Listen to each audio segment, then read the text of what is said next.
When you think about it, many years ago, people had respect, didn't they, for each other, particularly on television and in interviews. It was a mark of how far your career had come if you were able to sit down with somebody of, a person, position in power, somebody like that. It didn't really matter. It was the fact that they, the channel that you were working for, the organisation, believed and gave you sort of some kind of credibility to sit down and interview these people.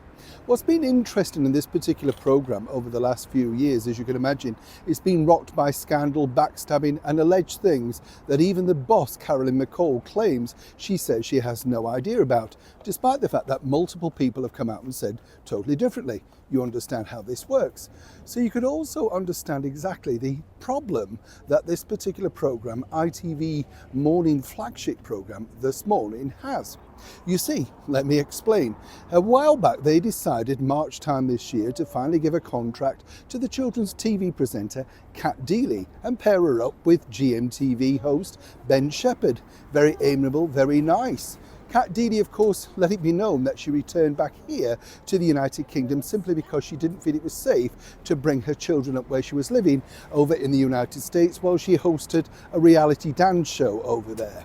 That's the pinnacle of where she's now got. But she came back over here, apparently because she missed England, and more importantly, ITV were offering a lot of money. Not the £1 million that they used to pay the former host, Holly Willoughby, but nonetheless, a lot of money. Big fanfare, all that sort of stuff. Things were going to go wonderful. Sadly, ratings have proven otherwise. In fact, they are disastrous. Now, there's going to be a rethink over the summer recess.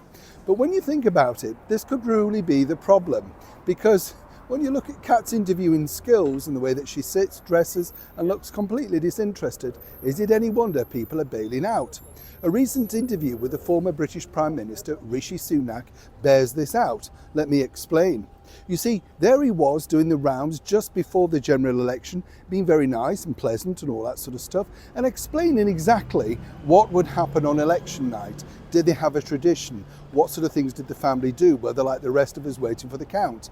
The interview had gone okay up until that point, but you could see she was disinterested and bored, and not necessarily, one might suspect, with that particular political group.